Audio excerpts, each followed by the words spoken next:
மக்களே, இன்று நாம் திருக்குறள் 412ஆம் குறளை பார்க்கிறோம். இது திருக்குறளின் பொருட்பால் பகுதியில் உள்ள அரசியல் என்னும் இயலில் இடம்பெற்றுள்ள கேள்வி அதிகாரத்தின் 2 குறள். செவிக்கொணவில்லாத பொழுது சிறிது, வயிற்றுக்கும் ஈயப்படும். இந்த குறள் சொல்ல வருவது என்னவென்றால், ஒலிக்கு உணர்ச்சி இல்லாமல் வாயை சற்று மட்டுமே திறப்பவர் தமக்கே தீங்கு செய்யும். அதாவது பேச்சிலும் ஆச்சரியமாக இருக்காதவரின் பேச்சு உடலின் செரிமானத்தையும் பாதிக்கும். எதனால் இல்லை என்றால், வாயை திறந்து படிக்காமல் சரியான இடத்தில் உணவை கொள்ளாமல் குடல் பாதிப்பு வரும். ஏன் இந்த குறள் முக்கியமானது என்றால், இன்றைய உலகில் தகவல் அதிகரித்து நாமும் தொடர்ந்து தகவலை அனுபவிக்கிறோம். ஆனால் நம் செவிகள் சும்மாவாக இருந்தால் தவறான தகவல், மோசமான வார்த்தைகள், நுண்ணிய தாக்கங்களை பெறுவோம்.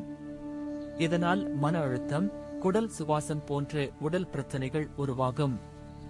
உதாரணமாக, ஒரு பணியாளர் கூட்டத்தில் மேலாளர் கூறிய கருத்தை கவனமின்றி விசாரணை செய்யாமல் தன்னியலை கோரினால், அவர் பின்னர் தவறை செய்ததாக பின்னர் கண்டுபிடித்து பதவி இழப்பு, மன அழுத்தம், உடல் வருத்தம் உருவாகும்.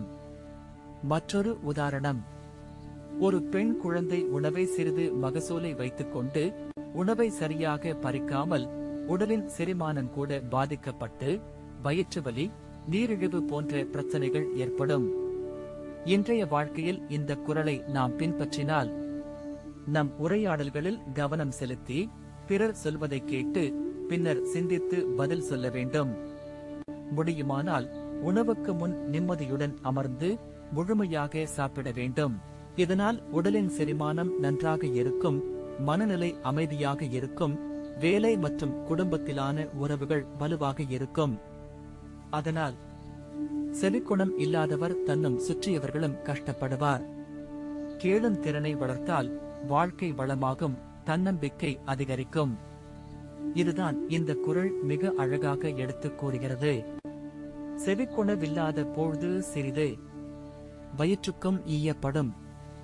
அடுத்த அதிகாரத்தில் மீண்டும் சந்திப்போம்.